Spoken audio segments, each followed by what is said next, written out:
19 জন লোক এই দেশটা চালায়, আমার কাছে লিস্ট আছে। এর মধ্যে 19 জনের 19 জন হইল বিদেশি। আর জামাত শিবির পিছনে আছে, এইটা যদি জানতাম রে ভাই, অন্তত আমি যাইতাম না। একজন জল্লাদের ভূমিকায় অবতীর্ণ ছিল তারা, অমানুষ জল্লাদ পশু যাই বলেন, এরা ওই ভূমিকায় ছিল। আমি বিশ্বাস করি না ডক্টর ইউনূসের অধীনে কোনো সঠিক নির্বাচন, সুষ্ঠু নির্বাচন হবে, এটা আমি বিশ্বাস করি না। এটা তার নিজের দল, এনসিপি তার নিজের দল, আর জামাতের সঙ্গে তার রাতের যোগাযোগ আছে, এবং জামাতই দেশ, প্র্যাকটিক্যালি জামাত দেশ চালাইতেছে, এবং তাদের পিছনে একটা ওই যে আমি বারবার বলি একটা কালো শক্তি আছে যারা এই দেশ দখল করে ফেলছে। বিএনপি যত তাড়াতাড়ি এটা বুঝতে পারবে অত বেশি মঙ্গল। এটা নিন্দা জানানোর ভাষা আমার নাই।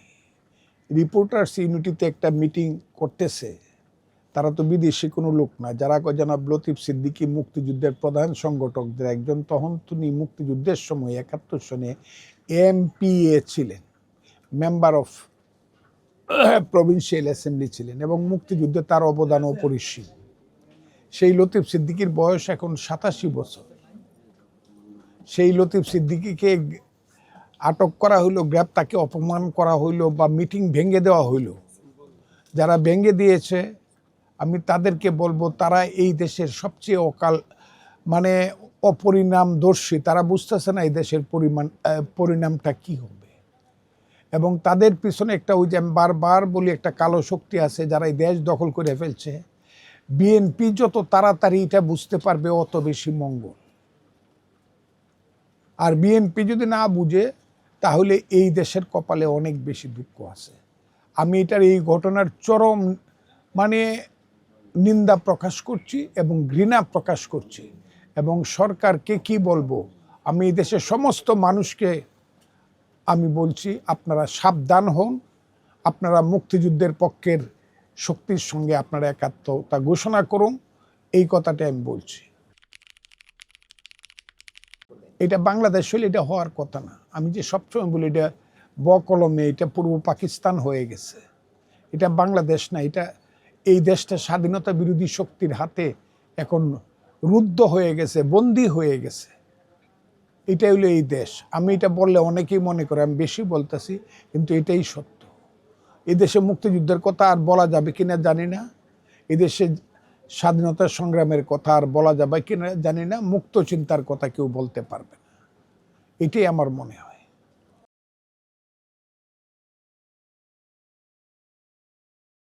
না, বিএনপি ছিলাম কথাটা ঠিক না। একটা আমি এই দলের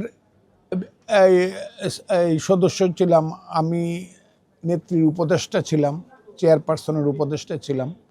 আমার যে কোনো কথার কারণে বা কর্মকাণ্ডের কারণে আমাকে তো বিএনপিতে বহিষ্কার করা হয়নি।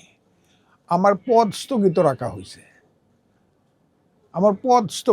হয়েছে, এমনকি আমার কথাও বন্ধ করা হয়নি। কাজে আমি বিএনপি না এই কথাটা কেন বললে? আমি তো এখনো বিএনপি। 3 মাস পরে তারা তো আমাকে নিতেও পারে, আর আমি তো যাইতেও পারি। কাজে এটা বিএনপি, আমি আছি বিএনপিতে। বিএনপি এইটার ব্যাপারে চরম নিন্দা প্রকাশ করা উচিত মারাত্মকভাবে, এবং বিএনপি এটার প্রতিকারের জন্য তাদের অ্যাকশানে যাওয়া উচিত, রাজনৈতিক অ্যাকশান। এমন না যে আমি বলছি মারামারি করা, অ্যাকশানে যাওয়া উচিত এবং চরমভাবে নিন্দা করে এটার বিরুদ্ধে প্রতিরোধ গড়ে তোলা উচিত, রাজনৈতিক প্রতিরোধ। নাহলে এটা একদিন বিএনপির ঘাড়েও আসবে, কথাটা আমি বলে দিলাম। পাকিস্তানিরা হইল এই পৃথিবীর জঘন্য একটা জাতি, যারা 71 দেশের শত শত বুদ্ধিজীবীকে হত্যা করেছিল, হাজার হাজার মা বোনকে, লক্ষ লক্ষ মা বোনকে ধর্ষণ করেছিল, এদেশে 30 লক্ষ লোককে হত্যা করেছিল। সেই কলঙ্কিত জাতির একজন পররাষ্ট্রমন্ত্রী এসে এসব কথা বলে, তখন আমার মরতে ইচ্ছা করে, এবং আমার আজকের সরকারকে বলতে ইচ্ছা করে, আপনারা তাদের কেউ নাকি? আপনারা কি তাদের পরমাত্মীয় নাকি? কারণ আমি দেখলাম যে পাকিস্তানের পররাষ্ট্রমন্ত্রী আসার পরে, খুব কঠিন কথাটা আর বললাম না, কেউ মনে করছে আমার বাপের বড় ভাই জেডা আইছে, কেউ মনে করছে আমার বাপের ছোট ভাই কাকা আসছে, আর কেউ মনে করছে আমার মামার ভাই মায়ের ভাই মামা আসছে। কাজেই যারা পাকিস্তানের লোকজনকে এখনো মামা আর কাকা ডাকেন এবং পাকিস্তানকে বড় ভাই ডাকেন, তাদের প্রতি আমার ঘৃণাবোধ আছে। আর উনি কি কইল না কইল, পাকিস্তানের পররাষ্ট্রমন্ত্রী উনি যা বললেন এইটাকে আমি ঘৃণা জানাই। ডক্টর ইউনূস সাহেব নিজেই বলছে উনি রাজনীতি বুঝেন না, এবং জনাব নুরুল কবিরের মতো একজন সিনিয়র সাংবাদিকের সঙ্গে উনি এটা তার সাংবাদিকের কাছে তার কথাটা খুব সুস্পষ্ট বলে যে আমি রাজনীতি বুঝেন, তা রাজনীতি বুঝেন আপনি দায়িত্ব নিছেন কেন? রাজনীতি বুঝে না বলে আজকে দেশের এই অবস্থা হয়েছে, এবং উনি এই দেশে কখন কি বলেন তার কোনো ঠিকানা নাই। এটা বয়সের কারণে হইতে পারে, এটা ওনার রাজনৈতিক অনভিজ্ঞতার কারণে হইতে পারে, অথবা এটা তার নিজের মনের মধ্যে দীর্ঘস্থায়ী ক্ষমতায় থাকার জন্য স্বার্থচিন্তাও হইতে পারে। এই কথাটা আমি বলছি, এবং যতদিন পর্যন্ত উনি প্রমাণ করতে না পারছে যে উনি রাষ্ট্র ক্ষমতায় থেকে ক্ষমতাকে বেআইনিভাবে ভোগ করতে চান না দীর্ঘদিন, ততদিন পর্যন্ত এই কথাটা আমার বিশ্বাস করতেই হবে যে এই লোকটি সঠিকভাবে দেশটা চালাচ্ছে না, নিজেও সঠিকভাবে চলছে না। আমি বিশ্বাস করি না ডক্টর ইউনূসের অধীনে কোনো সঠিক নির্বাচন, সুষ্ঠু নির্বাচন হবে, এটা আমি বিশ্বাস করি না। এটা উনি এই গত 12 মাসে বা 13 মাসে উনি প্রমাণ করছেন উনি কোনো নিরপেক্ষ ব্যক্তি নন। কারণ উনার একটা সন্তানদের একটা দল আছে যাদেরকে উনি সন্তান বলেন, আবার কোনো সময় বলেন ওই সন্তানরা তার নিয়োগকর্তা। কাজে নিয়োগকর্তাদের দলকে উনি যখন কর্মচারী থাকেন উনি তো তাদেরকে সুবিধা দিতেই হবে। এই কারণে কারণ তার নিজেরই একটা দল আছে, এটা তার নিজের দল, এনসিপি তার নিজের দল, আর জামাতের সঙ্গে তার রাতের যোগাযোগ আছে, এবং জামাতই দেশ প্র্যাকটিক্যালি জামাত দেশ চালাইতেছে, এই দেশটা জামাত শিবিররা চালাইতেছে প্র্যাকটিক্যালি। এটার মধ্যে কোনো অন্যায়। এই যে আজকে যে ঘটনা ঘটলো রিপোর্টার সিনটের পিছনে আপনি কার মনে করেন, এবং খুঁজলে দেখবেন যে ওরা ওদেরই ছেলে পেলে। এই যে যারা আসে, যারা আমার বাসায় গিয়ে বিশ্রী বকাবকি করলো, যারা আমার যারা লতিফ সিদ্দিকির মতো লোককে অপমান করলো, তারা দেখবেন বলছে 97টা সংগঠন আছে নাকি শিবিরের, বিভিন্ন নামে বিভিন্ন নাম, হয়তো বা কিছু ছেলে একটা সংগঠনের গেছে। এরা শিবির হইল তারা প্রধান সন্তান, আরও অনেক সন্তান আছে। এই সন্তানরা এই দেশে এইসব করতেছে, মব করতেছে, এইগুলো করতেছে। এ হলো কথা। আপনি বলেছেন যে জামাত দেশ চালাচ্ছে, এর কেমন করে এই বিষয়টাকে আপনি কেন এইরকম একটা উপলব্ধি করলেন? তা সমস্ত ব্যাংক তারা দখল করে বসে আছে, সমস্ত অর্থনীতি ইসলামী ব্যাংক সহ তারা দখল করে বসে আছে, শেয়ার মার্কেট থেকে ধরে বসে আছে, তাদের আঙ্গুল হিলনে এসপিডিসি থেকে ধরে যা আছে সচিব পর্যন্ত পরিবর্তন হচ্ছে বিভিন্ন জায়গাতে, এটা সবাই জানে। এখন বাতাসকে যদি বলেন আপনি দেখান বাতাস কেমন, আমি দেখাইতে পারবো না, কিন্তু দেখাইতে পারবো আপনাকে বাতাস দক্ষিণ দিকে আসতেছে, কারণ বাতাস শরীরে লাগতেছে দক্ষিণ দিক থেকে, কিন্তু বাতাস কেউ চোখে দেখাইতে পারে না। এটা সবাই বুঝতেছে জামাতের বাতাস কোন দিক থেকে আসতেছে, এটা আমার দেখানোর কিছু নেই, সবাই জানে। বিশ্ববিদ্যালয়ের ভাইস চ্যান্সেলর থেকে ধরে রাজশাহী ইউনিভার্সিটি, ঢাকা বিশ্ববিদ্যালয়, রাজশাহী ইউনিভার্সিটি থেকে যত আছে চিফ সেক্রেটারি, এগুলো নাইবা বললাম আমি, কিন্তু দেশ সারা দখল করে ফেলছে। এটা আমার দল বিএনপি যত তাড়াতাড়ি বুঝবে ততই ভালো। বাংলাদেশের সংবিধান পৃথিবীর 10টা সংবিধানের একটা শ্রেষ্ঠ সংবিধান। এই সংবিধানটা যুদ্ধের আকরে লেখা, 30 লক্ষ লোকের রক্তের আকরে লেখা সংবিধান। এই যে এই সংবিধানটা আমার প্রথম মাথার উপরে সবচেয়ে উপরে থাকে, আমার যে থাকটা আছে, থাক বলে এটারে, থাকের মধ্যে সবচেয়ে উপরে থাকে কোরআন শরীফ, রাত্রে ঘুমানোর সময়।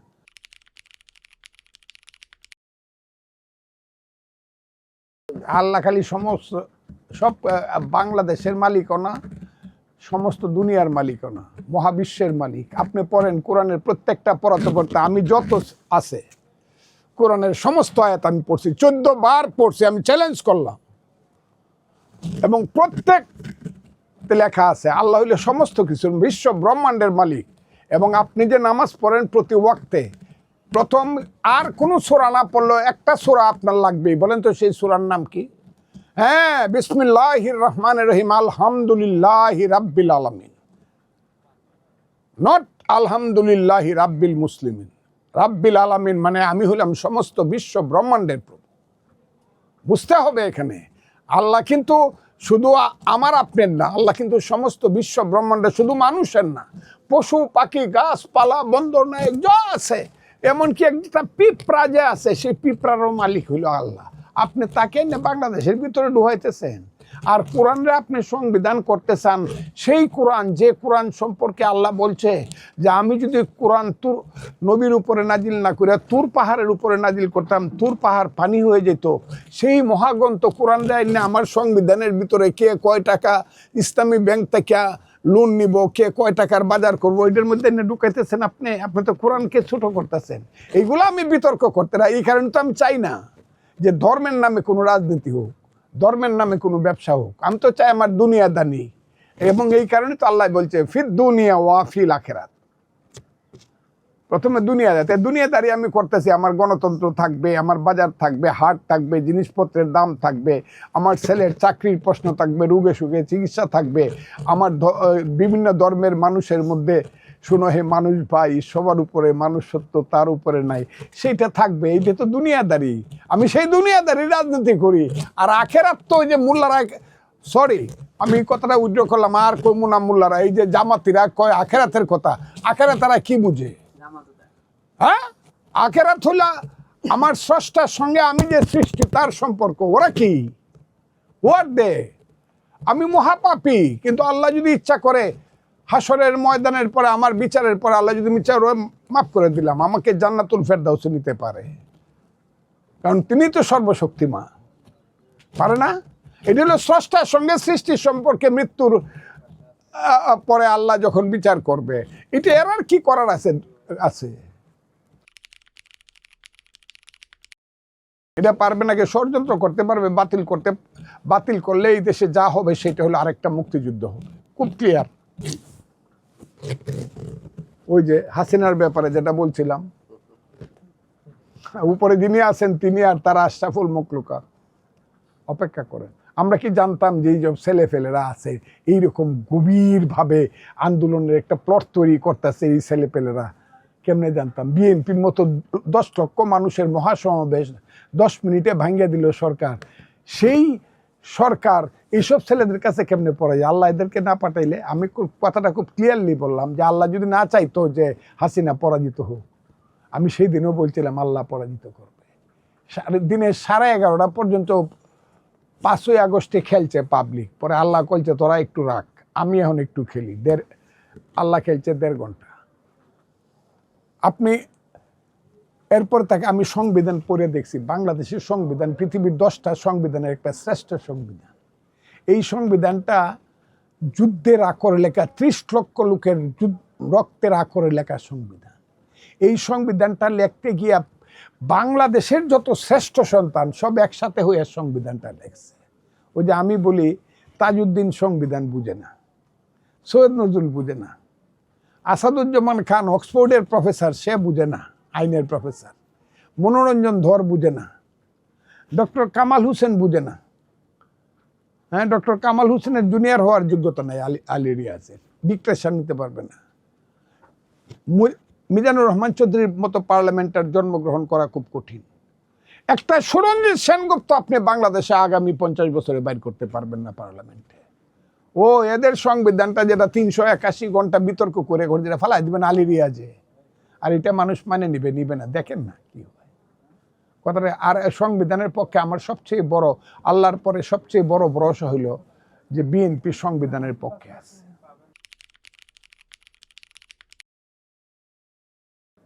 আমি জানি না কে কইছে, তবে তার পাকিস্তানে বোধহয় আর একটা ভাই আছে, পাকিস্তানের পাঞ্জাবে বোধহয় তার একটা ভাই আছে। আমি এইটুক কইলাম, আর কমন এটার আর জিজ্ঞাসা করেন। যে বলে 2000 শহীদ হয়েছে বা মারা গেছে, তার পাকিস্তানে ভাই আছে, অন্তত আরো একটা ভাই তার পাকিস্তানে আছে। আমি যারা আমার বাড়িতে অশ্লীল গালাগালি করছে এদেরকে মনে করি এরা পাকিস্তানের বংশধরেরা। কারণ পাকিস্তানের বংশধর ছাড়া এই ধরনের অশ্লীল গালাগালি, অশ্লীল কাজ কেউ করে না। এবং এরা যতদিন তাদের ক্ষমতা থাকবে, এদের 9 মাস ক্ষমতা ছিল পাকিস্তান আমলে 1971 সনে। এই 9 মাস যে কবে শেষ হবে এটা দেখা যাক।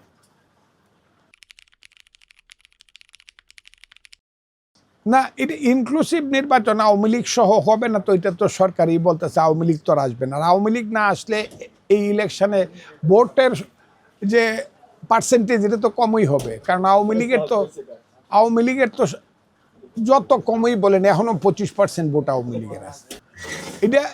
এটাকে আমি বললে পরে বলবে যে কি বলে, হ্যাঁ আওয়ামী লীগের এখনো 20 থেকে 25% ভোট আছে বাংলাদেশে। এরা যাবে না সেন্টারে যদি আওয়ামী লীগ না আসে, তো এই ভোটটা কম হবে না? যেমন বিএনপি যখন যায় নাই তখন আওয়ামী লীগ, জামাত যখন জানে আওয়ামী লীগ চেষ্টা করেও সেন্টারে ভোট আনতে পারে নাই, সিলমারে ভোট বাড়াইতে হয়েছে। এটাই বাস্তবতা। আমি একটা কথাই বলছি যে ক্রিকেট যারা খেলবে সেইখানে ওই ওই যে লিটন দাস লাগবে, সেইখানে মিরাজ লাগবে, সেইখানে এই সাকিবুল হাসান লাগবে, সেইখানে যে চিটাঙ্গের তামিম লাগবে।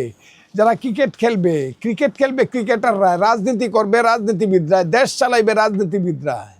এইটা তো ইউনূস সাহেবের কাজ না তো। ওইটা উনি তো এখানে আন্তর্জাতিক চক্রান্তের প্লেয়ার হিসাবে উনি খেলতেছে। এটা অনুমান। আসলে নির্বাচন হবে কিনা এটা তো আমি বুঝি না। আমাকে এই সরকার ইউনূস সাহেব বিশ্বাস করতে পারে নাই যে তারা আমি বিশ্বাস করি না। আপনি কি করবেন আমাকে?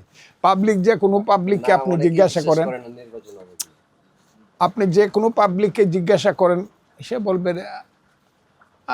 ইলেকশন হইব গো। ওই আমার এলাকার থেকে জিজ্ঞাসা, ভাই সাহ লিডার ইলেকশন হইব, এখন যদি মানুষগুলো ইলেকশন হইব তো কাজে আমিও বুঝি ইলেকশন হবে। এটা কোনো সরকার না, এটা একটা ইন্টারিম সরকার নামদারি। আর এই সরকার যারা চালায়, এটা যারা আমি যাদেরকে তো এই সরকারের যাদেরকে ও দেখি, উপদেষ্টা দেখি, এরা যে খুব সরকার চালায় এটা মনে করি না। সব চালায় বিদেশিরা এবং বিদেশের প্রতিনিধিরা। 19 জন লোক এই দেশটা চালায়, আমার কাছে লিস্ট আছে। এর মধ্যে 19 জনের 19 জন হইল বিদেশি। কারো বাড়ি হইল, কেউ হইল আমেরিকার নাগরিক, কেউ লন্ডনের নাগরিক, কেউ হইল ফিনল্যান্ডের নাগরিক, কেউ সুইডেনের নাগরিক, কেউ অস্ট্রেলিয়ার নাগরিক। এইরকম আমি বলতে পারবো এবং নাম ধরে ধরে বলতে পারবো তারা। কাজে বিদেশি নাগরিকেরা যখন এই দেশটা চালায় তখন তারা কি করবে দেশ নিয়ে আমি তো জানি না। আমার দেশ যেদিন হবে সেদিন আমরা আবার পরিবর্তন করে লব। এবং আমার দেশ যেদিন হবে, বাংলাদেশ যদি বাংলাদেশের মানুষের হবে, সেই দিন বাংলাদেশের মানুষ এটা আবার পরিবর্তন করে লইব। আর এদেরকে খুঁজবো এরা কোথায়। এটা হবেই, সত্য প্রতিষ্ঠিত হবেই।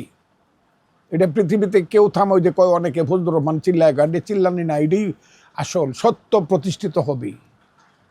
এখন যা হচ্ছে এটা কোনো দেশ না। This is not a country. এখানে কোনো নেতৃত্ব নাই, আইন নাই, আদালত নাই, সমাজ নাই, নিরাপত্তা নাই, কিচ্ছু নাই এই দেশে। থাকলে আজকের যে ঘটনাটা ঘটছে এই ঘটনাটা ঘটতো না। এটা কি হয় নাকি? ঘটতো না এটা। আর জামাত শিবির পিছনে আছে, এইটা যদি জানতাম রে ভাই, অন্তত আমি যাইতাম না। একজন জল্লাদের ভূমিকায় অবতীর্ণ ছিল তারা। অমানুষ, জল্লাদ, পশু যাই বলেন, এরা ওই ভূমিকায় ছিল। হত্যাকারী, নারী ধর্ষণকারী, লুণ্ঠনকারী, এরা এই ভূমিকায় ছিল। আন্দোলনের বিএনপির শত শত কর্মী, আমি এই কথাটা এইভাবে বলি রূপ করতে, যে জমিতে আছে ওইগুলো বিএনপির সৃষ্টি করেছিল। এই জমিতে বীজ ফেলেছিল বিএনপির, বীজের যে চারাটা রোপণ করেছিল বিএনপি, সেই পাড়াটা রোপণ করার জন্য তেল দিছে, মোবিল দিছে বিএনপি। এইটাকে আগাছা পরিষ্কার করছে বিএনপি। যখন হলুদ ধান হয়েছে তখন আমাদের দেশে হাওর অঞ্চলে ধান কাটার জন্য দাওয়াল নামে একদল লাখে লাখে লোক যায় হাওর অঞ্চলে। ওই দাওয়ালরা গিয়ে ধান কাইটা দেয়। দাওয়ালরা যদি দাবি করে ধানটা যেহেতু আমি কাইটে দিছি যে সব ধান আমার, এটা কিন্তু যুক্তির কথা না, বিচারের কথা না। কারণ দাওয়ালরা কিন্তু 8 ভাগের 1 ভাগ পায়। এই কথাটা আমি বলছি যে আন্দোলনটা বাংলাদেশের জনগণ বিএনপির নেতৃত্বে 7 ভাগ পাইব। বাংলাদেশের জনগণ পাইব, খালি বিএনপিও না। বিএনপির নেতৃত্বে বা বিএনপির সাথে যেসব রাজনৈতিক দল ছিল এরা পাইব 7 ভাগ, ছেলেরা পাইব 1 ভাগ। তাতে তো তাদের অনেক বেশি। আর জামাত শিবির পিছনে আছে, এইটা যদি জানতাম রে ভাই, অন্তত আমি যাইতাম না। এরা যদি আমারে বলে, ওই যে এরা বক্তৃতা করে বলে, ও ভাইয়েরা গো, দাড়ি পাল্লায় ভোট দিলে বেহেশতে যাইবেন, এরা যদি আমার জান্নাতুল ফেরদাউস দেয়, এদের সাথে আমি যাব না। কেন? কেন? এরা হাত পাও শুধু মানুষের, এরা শুধু জামাটা শুধু ইসলাম। ওই কয় যে জামাতে ইসলাম, কয় না, নামটা কি জামাতে ইসলাম, তো শুধু জামা, টুপি আর পাঞ্জাবি আর পায়জামাটা হইল, পোশাকটা হইল ইসলাম, ভিতরের লোকটা ইসলাম না। এরা হলো জামার মধ্যে ইসলাম, জামাতে ইসলাম, এই কারণে নামটা জামাতে ইসলাম।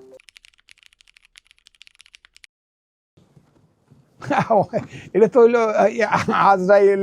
আজরাইল তো একজন আমি তাও বলতে চাই না ফেরেশতা, আজরাইলে বলতে চাই না, এটা তো হইলো একজন জল্লাদের ভূমিকায় অবতীর্ণ ছিল।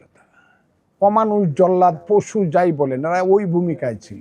হত্যাকারী, নারী ধর্ষণকারী, লুণ্ঠনকারী, এরা এই ভূমিকায় ছিল। এবং এদের কথা কিন্তু লেখা আছে। এই যে জামাতের আমির যে 2 বার সেন্সলেস হয়েছে কেন কোন তো দেখি? হ্যাঁ, সে বক্তৃতা করতে উঠে দেখছে লাখ লাখ মানুষ, পাঞ্জাবি পাজামা সাদা মানুষ, কিন্তু আবার যখন বক্তৃতা করতেছে হঠাৎ করে দেখে যে একটা কালো কোট গায়ে দেয়া লম্বা মানুষ, একটা লাখ লাখ মানুষ হাতে লাঠি, যে 7ই মার্চের মতো দেখা যায়। রে এটা কই সে ফিরে এটা মনে হয়। হ্যাঁ, আচ্ছা, পানিটা নিয়ে ঢাললে ভালো করলো, ভালো করার পরে আবার বক্তৃতা শুরু করলো। এখন যে এখন আরো ভয়াবহ, কি ভয়াবহ, এখন দেখা যাচ্ছে 93,000 সৈন্য পাকিস্তানের আব্দুল্লাহ খান সেনাপতি নিয়াজির, হ্যাঁ, আমির আব্দুল্লাহ খান, নিয়াজি রাও, ফরমান আলী, মিঠা খান, হ্যাঁ, এই সব সেনাপতির নেতৃত্বে পৃথিবীর সবচেয়ে জঘন্যতম পরাজয় এবং সারেন্ডার হইতেছে পাকিস্তানের সেনাবাহিনীর। আর পাশে বৈশা আছে মিত্র বাহিনীর জগদীশ সিং, লেফটেন্যান্ট জেনারেল জগদীশ সিং অরোরা। বাংলাদেশের পক্ষে, মুক্তিযুদ্ধের পক্ষে বৈশা আছে একে খন্দকার, মুক্তিযুদ্ধের পক্ষে বৈশা আছে মেজর হায়দার বীরুত্তম। এই যে 2 নম্বর সেক্টরের মেজর হায়দার, খালেদ মুশারফ যখন আহত হয়ে গেল মাথায় গুলিল, আপনি দেখবেন নিয়াজিরে যে হাইটে যেতেছে, ডান হাতটার মধ্যে কিন্তু আমার কিশোরগঞ্জের ছেলে হায়দারে ধরে রাখছে, নিয়াজিরে অ্যারেস্ট করে রাখছে। দেখবেন ছবিটা, দেখেন, সেই এরা ধরে নিতে। তখন এইটা যখন দেখছে জামাতের আমির আয়লা সব সারেন্ডার করছে। আর লেখা হয়েছে শুধু আর্মি সারেন্ডার করলে হবে না, তাদের সাথে যারা আল বদর, রাজাকার, আল শামস ছিল সবাইকে সারেন্ডার করতে হবে। তখন এসে আবার দ্বিতীয়বার ফিট হয়ে গেছে, আর উঠতে পারছে না। তারপরে হসপিটালে গেছে।